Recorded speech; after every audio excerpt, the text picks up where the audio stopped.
So our speaker today is Rabbi Tikvah Sarah. I have that correct, yes? And Ellie has been the rabbi of the Brighton and Hove Progressive Synagogue since 2000. That's correct.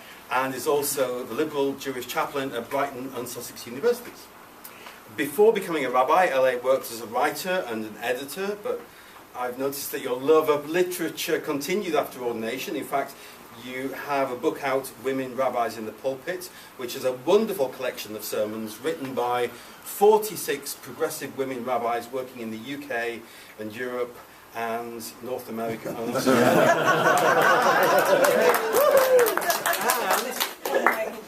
is a new one. No, that's the previous one. Oh, it's the previous one. Okay. Okay. So anyway, the other one is available on paperback or electronically on lulu.com, which is where you find some extraordinary works, including yours, of course. And it's an absolute bargain. It's under a tenner. It's just, and beautiful reading, by the way. Thank you. So today, Ellie is going to help us understand a little of how LGBTQ Jews and Christians can make sense of some of the more challenging scriptures that we've inherited, we've had one read earlier, and how they can be relevant to us today. So please help me welcome Rabbi.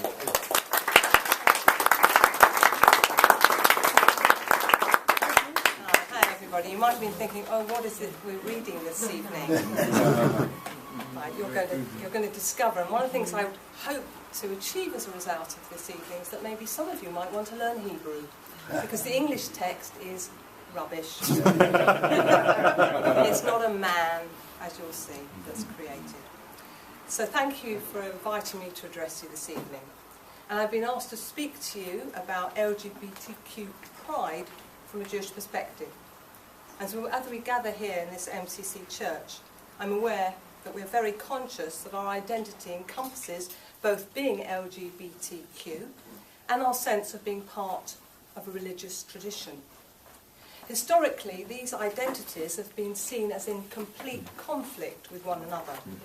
It was impossible to be LGBTQ and Jewish or Christian. The infamous verses we find in the Bible in Leviticus chapter 18 and 20, which teach that two men lying with one another as a man would lie with a woman is an abomination, put paid to that. Consequently, LGBTQ Jews and Christians have historically been confronted with an impossible choice. Either be involved with one's Jewish or Christian community, or live out one's LGBTQ identity. For years, that impossible choice led LGBTQ people either to abandon their religious tradition or to suppress their sexual and/or gender identity. Some people still make that impossible choice. But times have moved on. Importantly, LGBTQ people coming out during the last 50 years has generated the changes needed for us to embrace all of who we are.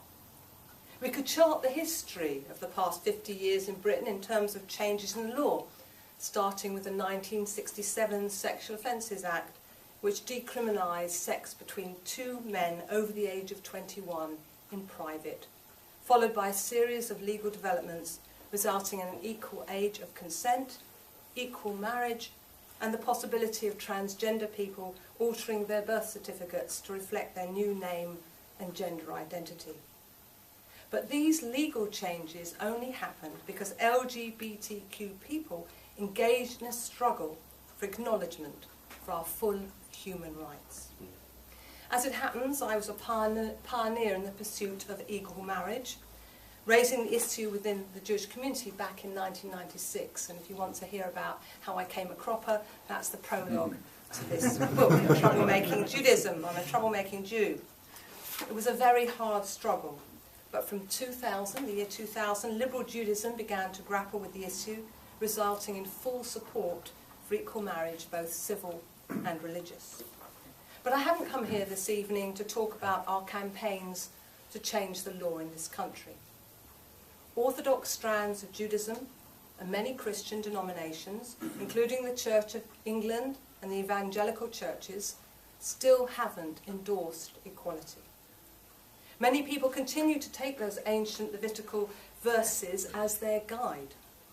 There are parts of the world where LGBTQ people are persecuted and in some places put to death in the name of fundamentalist religious teachings. We have a responsibility to campaign together with and on behalf of the LGBTQ people who still face vicious discrimination. We also have a responsibility to ourselves and to those who would come after us to transform our traditions. So as LGBTQ people committed to being part of a Jewish or Christian tradition, we are challenged to reinterpret, reframe and reclaim the sacred text, not just those infamous verses, so that the Bible speaks to our lives. As it happens, during the past 30 to 40 years, this is exactly what LGBTQ Jews have been doing, re-engaging with the Jewish textual sources. Back in 1993, for example, I developed an inclusive and egalitarian approach to sexual ethics, based on reading the sexual prohibitions in Leviticus chapters 18 and 20 through the lens of the ethical teachings we find in Leviticus chapter 19. In particular, verse 18, you shall love your neighbour as yourself. I am the Eternal. In Hebrew, v'ahavta l'reacha kamocha, ani Adonai. What a difference it might make to our approach to sexuality if instead of focusing on whether sex is between a man and a woman, between two men, between two women, between two gender fluid or queer people, we developed an inclusive and egalitarian sexual ethic based on the notion that sex between people, whatever their sexual or gender identity, should be mutual and reciprocal, which of course by definition excludes sex between adults and children. Such an inclusive and egalitarian sexual ethic, based on the principle of mutuality and reciprocity, would lead us to reinterpret the repeated prohibition against uncovering nakedness, that's in Leviticus, in Hebrew, Gelui Erva, and reinterpret it as a prohibition against exploiting one's sexual partner in their vulnerability, which is completely relevant to our own lives as LGBTQ people.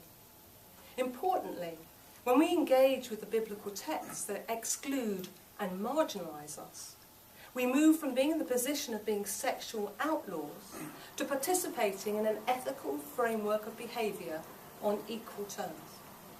If you're interested in reading more extensive account of this inclusive approach to sexual ethics, you'll find it in here. When engaging with the Bible so that it becomes meaningful and relevant to our own lives as LGBTQ people, it seems obvious to tackle those chapters in Leviticus.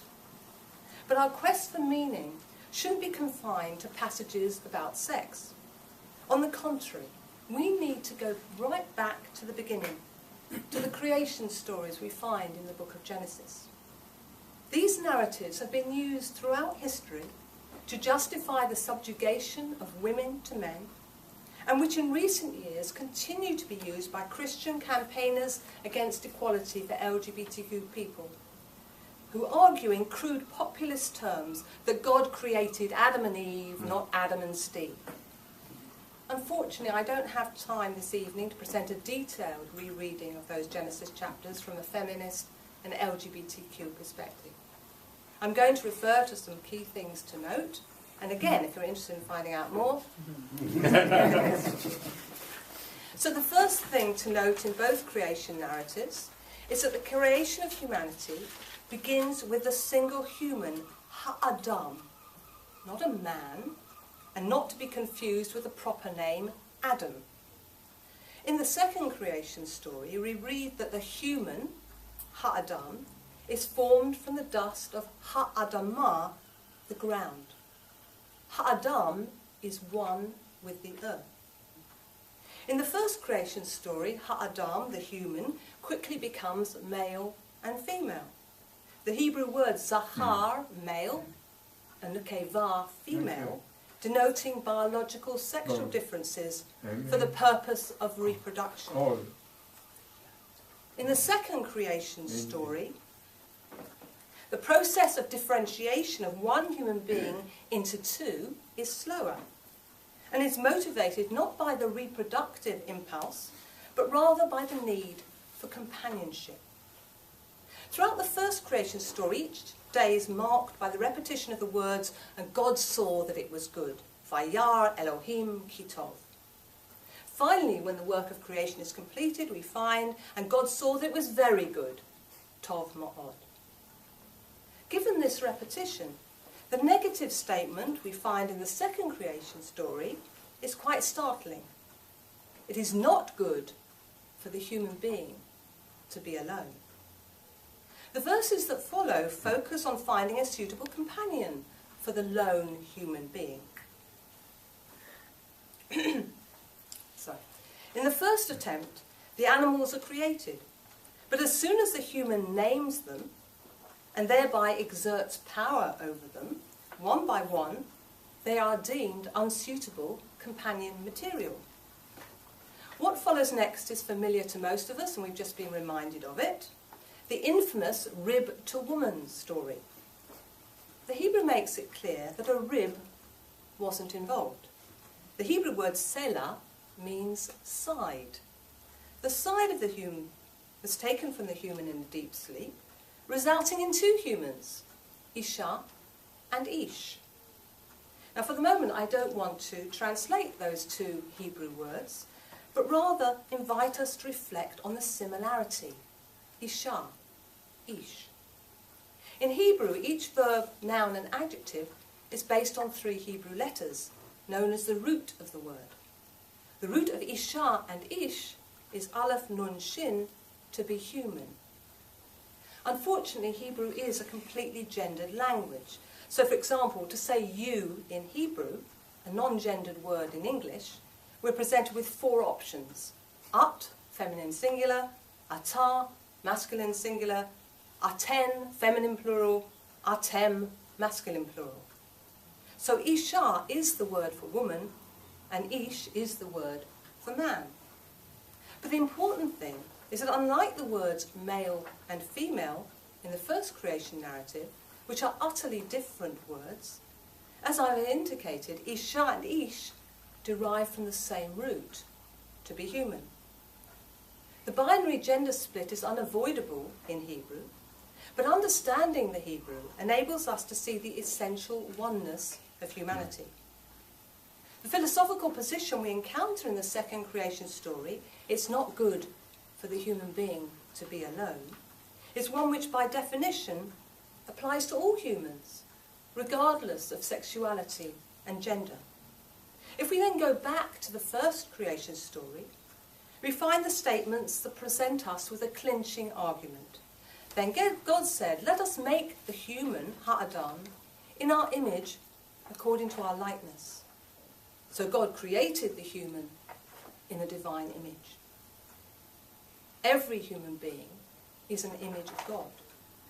That's our starting point as LGBTQ Jews and Christians. Forget God created Adam and Eve, not Adam and Steve. God created all of us, in our different ways, in the divine image. There's a lovely rabbinic comment in the first rabbinic code of Jewish law, the Mishnah, edited around the year 200 CE, that conveys a sense of the unity in diversity beautifully. It reads, "A sovereign stamps out many coins with one die, and they are alike. But the sovereign above the sovereign of sovereigns, the Holy One, who is blessed, stamped each person with the seal of the first human, Adam Harishon, and not one of them is alike." So we have our starting point as Jewish and Christian LGBTQ people. We're all the same, we're all different. To develop a sense of pride in ourselves, it's also helpful to have role models, and there are a number we can draw on in the Bible. First, there is Joseph. Forget the coat of many colours, another mistranslation. The Hebrew expression, katonet pasim, means a garment reaching to the palms. That's the palms of the hands and the feet. There are only two references to such a garment in the whole of the Hebrew Bible. Joseph is dressed in a katonet pasim, and so is Tamar, the daughter of King David. In fact, in the reference to her wearing such a garment, the text explicitly explains that katonet pasim is a garment worn by royal princesses. We already know that Joseph's garment, a gift from his doting father Jacob, singled him out as a favourite son. By linking Joseph's garment with Tamar's, from an LGBTQ perspective, Joseph may be perceived as transgender. In the book I'm currently writing, I examine the Joseph narrative, also pointing out that while Joseph is described exactly the same way in which his mother Rachel before him was described, as beautiful and shapely, the usual translation concerning Joseph is handsome and well built. For many years I was preoccupied with Miriam, the elder sister of Moses and Aaron, and co-leader of the Exodus. If you take all the verses about Miriam together, they would fill up less than one side of A4 paper. And yet she was responsible for saving the baby Moses, and at the time of the Exodus is described as a prophet, Neviah. Significantly, Miriam did not marry.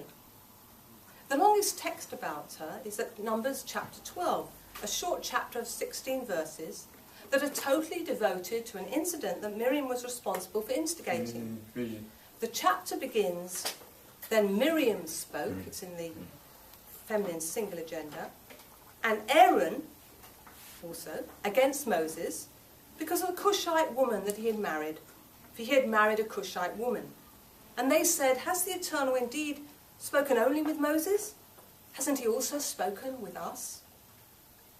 Understandably, both Miriam and Aaron take exception at their baby brother's special relationship with God. Resorting to superficial interpretations, you'll find commentaries on the internet arguing that Miriam's objection to the Cushite woman whom Moses had married was racist, a reading that seems reinforced by the passage relating that God punished her with a temporary dose of the white scales of leprosy.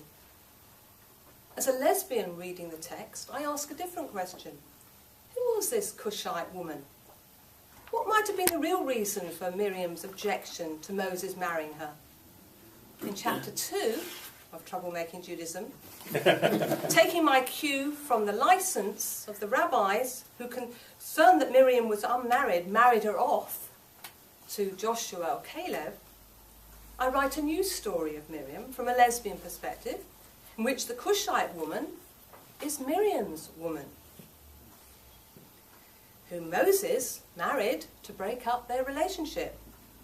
So Miriam, the eldest of the Exodus leaders, could well have been a lesbian. Who knows?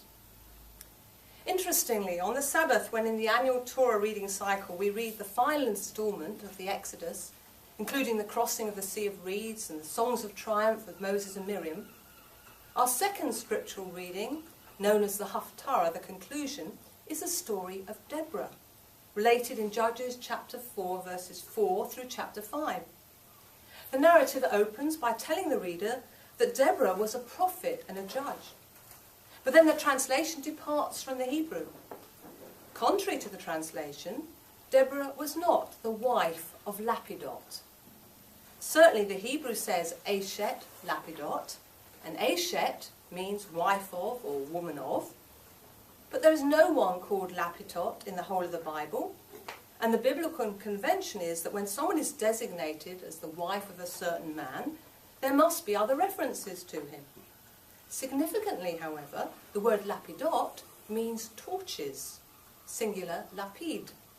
So the Hebrew may be describing Deborah as a woman of torches, or a torch-like woman. Such a description fits well with her role as prophet and judge. And then, as the story reveals, the leader who accompanies her general Barak into battle. Clearly, Deborah, the unmarried leader of the people, in no way conforms to the expectations for a woman of her time. We might regard her from an LGBTQ perspective as genderqueer. So we have a lesbian, transgender, and queer biblical role models. What about the G and the B in LGBTQ? I'd like to leave the G for a moment and look for our bisexual role model. For this I turn to the story of David, who became King David. a poet and a musician who was also an adulterer, who had the captain of his army killed in battle just so that he could take his wife Bathsheba, David also loved Jonathan, the son of the King Saul, and Jonathan loved him. We read in the first book of Samuel, chapter 18, verse 1, "Now it came about, when he had finished speaking to Saul, that the soul of Jonathan was knit to the soul of David, and Jonathan loved him as himself." And then later, when Jonathan dies in battle, we learn in the second book of Samuel, chapter 1, verse 26, that David sings a song of lament for him. "I am distressed for you, my brother Jonathan. Very pleasant have you been to me. Your love to me was wonderful, surpassing the love of women." Finally, we come to a gay role model. In my view, it must be Jesus. I realise that here I'm wandering into the territory of the Christian Gospels, but since Jesus was born, lived and died a Jew, I'd like to include him in our Jewish and Christian LGBTQ biblical pantheon. Like other rabbis of the time, Jesus spent a lot of time with other men. But other rabbis were married. It was simply unheard of for a Jewish man of Jesus' age, who's around 32 when he died, not to be married. Perhaps it was his gay sensibility that enabled Jesus to relate to Mary Magdalene as a person rather than as a woman of ill repute. Yes, according to the Gospels, Jesus insisted that people should be married. But perhaps Jesus was diverting attention away from his own lack of a normative marital status through his pronouncements on marriage. I've offered you some LGBTQ biblical role models. Of course, there is no question that the Bible, both the Hebrew Bible and the Christian Bible known as the New Testament, is written from the perspective of heterosexual men and reflects the social reality of ancient Near Eastern times. Nevertheless, in those ancient times, there must have been LGBTQ people. As it happens, the early rabbis were very aware of this. Interestingly, in a rabbinic comment on the opening verses of Leviticus chapter 18, which prohibit the people from copying the practices of Egypt and Canaan, we find this explanation for the prohibition. A man in Egypt and Canaan would marry a man, and a woman would marry a woman. A clear reference not only to same-sex intimate acts, but also to ongoing relationships between same-sex partners, both male and female. Further, considerable sections of the Gemara, the 5th century rabbinic commentary on the 2nd century rabbinic code of law, the Mishnah, are devoted to discussions of what people would call today the phenomenon of intersex, mainly because the reality of intersex presented quite a challenge to rabbinic binary assumptions about male and female roles. Some LGBTQ people do not see the point of trying to reclaim biblical texts that exclude us and reread them in terms of our own lives.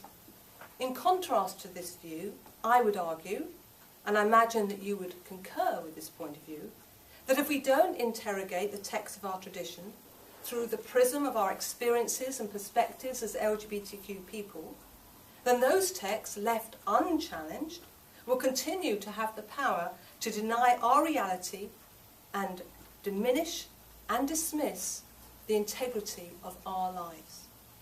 Ultimately, for Jewish and Christian LGBT people at least, celebrating ourselves with pride means embracing all of who we are. As Jews say when we raise the sacred scroll after the completion of each book of the Torah, Chazak, Chazak, v'nit chazek. Be strong, and may we strengthen ourselves and one another. And let us say, Amen. Amen.